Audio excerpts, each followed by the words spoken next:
नमस्कार, स्वागत है आपका एमपी तक पर। मैं हूं रवीश पाल सिंह। भोपाल रेल मंडल के खंडवा इटारसी रेल रूट पर आरपीएफ ने एक ऐसे पेंट्री कार मैनेजर को गिरफ्तार किया है जो जानबूझकर ट्रेन में चेन पुलिंग को अंजाम देता था और इसके चलते ट्रेन बार बार लेट हो जाती थी। लंबे समय से आरपीएफ ऐसे शख्स की तलाश कर रही थी जो बार बार काशी एक्सप्रेस में चेन पुलिंग करता था और ये चेन पुलिंग हर बार इटारसी जंक्शन आने से पहले होती थी।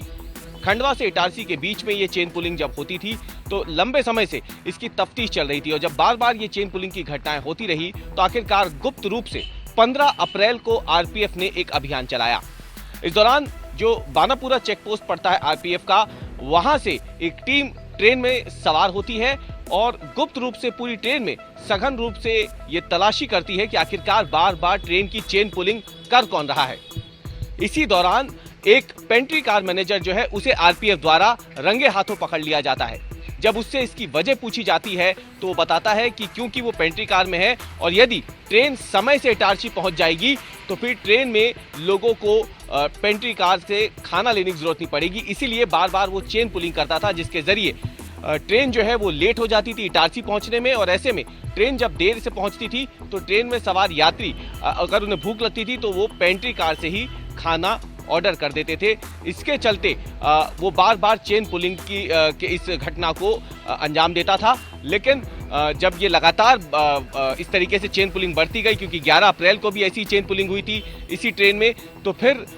आरपीएफ ने ये गुप्त अभियान चलाया और पेंट्री कार मैनेजर को रंगे हाथों चेन पुलिंग करते हुए गिरफ्तार कर लिया। मूल रूप से pantry car manager Uttar Pradesh के महोबा जिले का रहने वाला है और न केवल चेन पुलिंग के जरिए इसने ट्रेन को लेट किया बार बार, जिससे रेलवे को तो नुकसान हुआ ही है, जो समय होता है, टाइम टेबल होता है ट्रेन का, वो भी बिगड़ा, यात्रियों का समय भी इसमें काफ़ी खराब हुआ। लेकिन इसके साथ ही इस पूरे अभियान में ये भी पाया गया कि इसी ट्रेन में बिना मेडिकल कार्ड के 6 जो वेंडर हैं वो भी अनधिकृत रूप से अवैध तरीके से वेंडिंग कर रहे थे, उनके खिलाफ भी आरपीएफ ने बाकायदा मामला इसमें दर्ज कर लिया है। तो ये हैरान कर देने वाला मामला है जिसमें पहली बार संभवतः भोपाल रेल मंडल में ऐसा कोई मामला सामने आया है जहां पर ट्रेन के स्टाफ द्वारा ही बार बार चेन पुलिंग की जाती थी, जिसके चलते ट्रेन अपने गंतव्य पर देरी से पहुंचे और इस देरी का फायदा पेंट्री कार से खाने के जरिए आर्थिक रूप से खुद को फायदा पहुंचाने के लिए पेंट्री कार का स्टाफ कर सके।